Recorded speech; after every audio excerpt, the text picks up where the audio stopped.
The Tao of Self-Confidence, Episode 307. Welcome to the Tao of Self-Confidence, where I share stories of amazing women who have discovered their inner journey to self-confidence. Visit our website at thetaoofselfconfidence.com. Your inner journey to self-confidence awaits.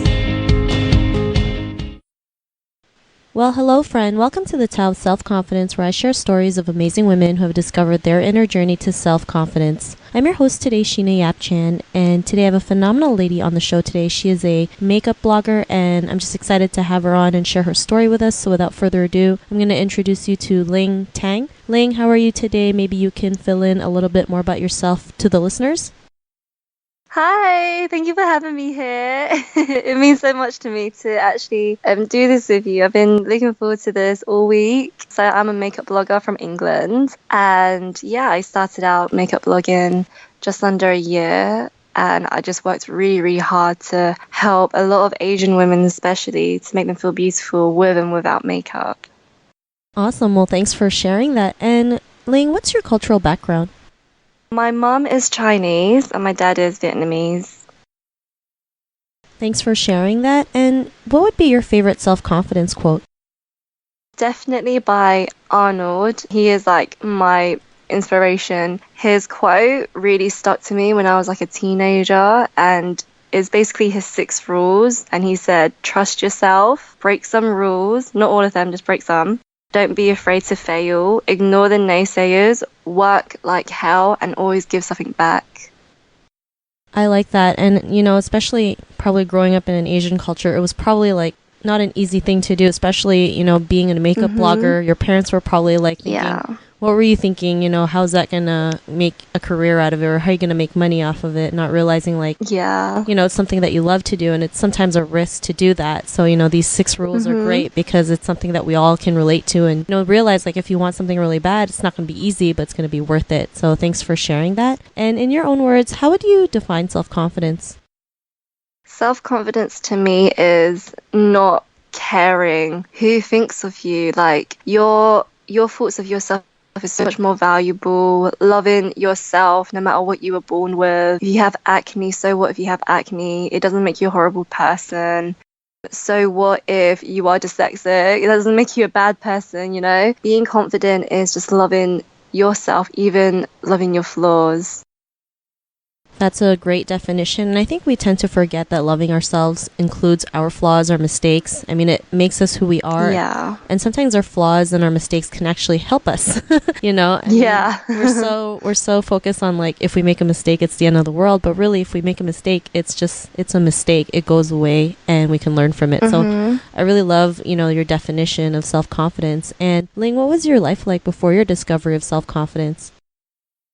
I was so scared of people. I know it sounds so weird, but I was so scared. I was always the girl that got bullied by, you know, very popular girls. And because I was the only Asian girl in my school, it wasn't until I got into probably year 10, so I would be about 15. You know, slowly more Asians started coming in as an Asian from my race. There were other Asians such as Indian, Pakistani, Bangladesh, but it was very minimal of my race. And I felt stuck. I felt like I didn't understand myself because my eyes were different to everyone else. And whenever I wore makeup, it would look different on my Caucasian friends and on my Jamaican friends and on my mixed race girlfriends. And it's just like, it was just so weird. And it took me such a long time to just be loud and be confident and be bubbly. And I was always judged and I was always hated for being loud when I was just such a happy person. So when one person said something about me, even if it's so minor or they give me a weird look, it would stop me from coming out of my shelter. And the one thing I've learned is if they say something bad about you, that means you're doing something right. Thanks for sharing that. And, you know, I mean, it's crazy what happens, you know, especially when you go to a foreign country where you're like the only token Asian kid. Yeah, I mean, definitely. It's not easy. They don't understand why your eyes are like smaller than theirs, or even like, you know, when you bring certain things to eat for lunch, it's like, it's not a sandwich, it's like noodles or something. And these are things that really hurt Asian kids back then. I mean, now, it's a little bit more multicultural, but back then there's no support system, and it's like you're the only kid, and you have to go through all this, and I'm glad that you were able to come out of it. I mean, what was that aha moment in your life when you realized it didn't matter what you look, it didn't matter who you are, you were just yourself, you went out there and did the things that you love. So yeah, what was that aha moment? Probably last year. I was in uni, and oh my god, I was having the worst time in uni. Everyone else is having a great time, and there's me struggling to just pass some of my exams. And I said to myself, I need to take a break from education, because you're in education for such a long time. You go to school, and then you go to college, and then you go to university, and it's like there's no actual break to actually work. So I said to myself, let me just take a break and just discover myself. And it was the scariest thing I've ever done in my life. I'm not going to lie. And but I went ahead and did it. I have amazing parents, I have an amazing boyfriend as well who supported me and supported my decisions. And I went out there, made so many mistakes, and this relates back to Arnold's 6 rules of life. Make some mistakes, break some rules, and I went ahead and did that. And I finally got the confidence to go out there and do makeup, but I wasn't always myself in makeup. And so the more I was researching on makeup bloggers and how to be a successful makeup blogger, it was just being yourself, or be a bigger version of yourself.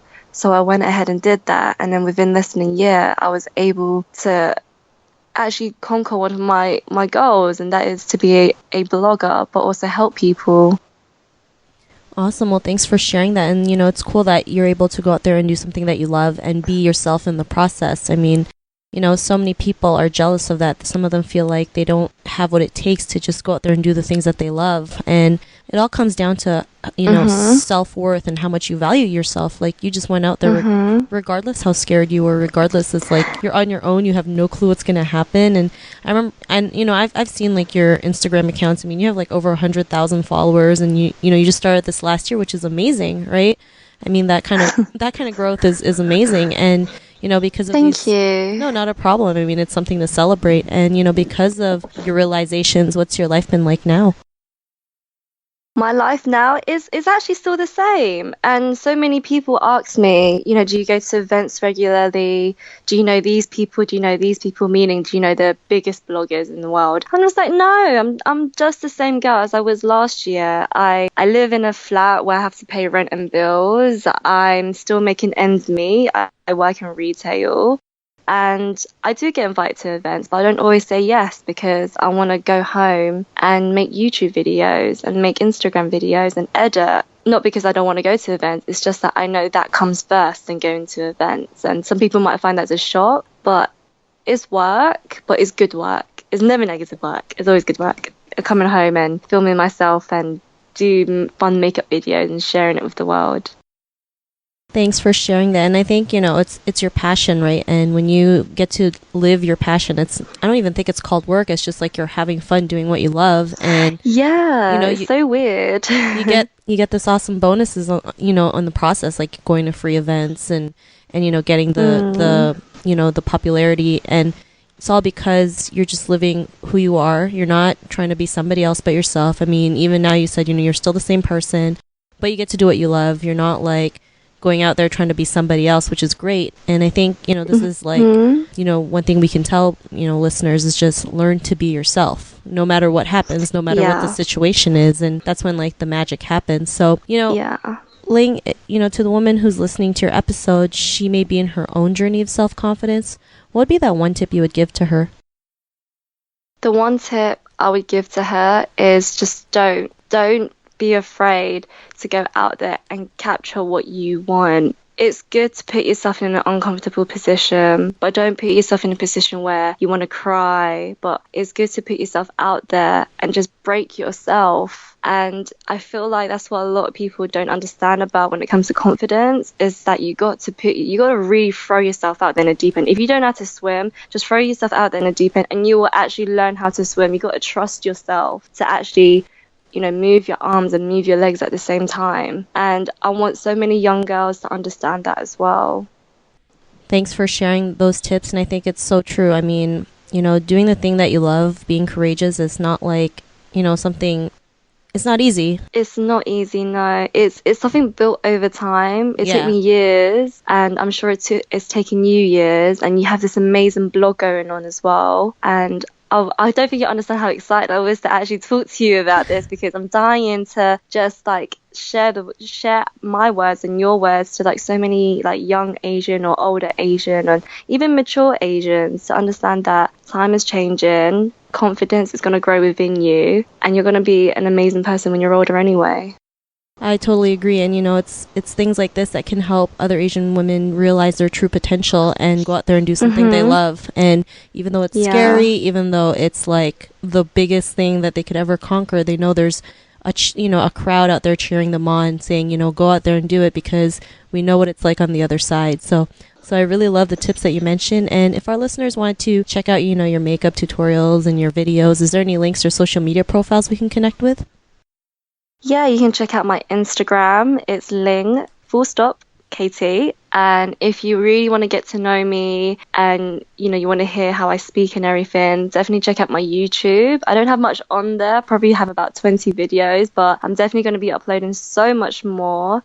And it's the same name as my Instagram name, ling.kt. And yeah, I'm actually becoming more active on Twitter now. I'm actually slowly starting to like Twitter, and my Twitter name is Ling K Tang. So connect with me. I'd love to speak to you, and if you need any help, I'm always here. Thanks for sharing that. And to our listeners, if you want to connect with Ling, you can also head on over to thetaoofselfconfidence.com and search for Ling's name. Her show notes will pop up along with everything else we talked about. And I just want to thank Ling for taking the time to share her story with us. So thank you so much. Thank you. It means the world to me for you to contact me and actually have a chat with you about this. It's so sweet. I love it. It's made my morning. Awesome. I'm glad I was able to make your day. You did the same, just being here and sharing your story. It's such an honor to have you on. Oh, thank you. Not a problem. And to our listeners, be on the lookout for another new episode of another amazing woman's journey to self-confidence. And we'll talk to you soon. Bye for now. Bye.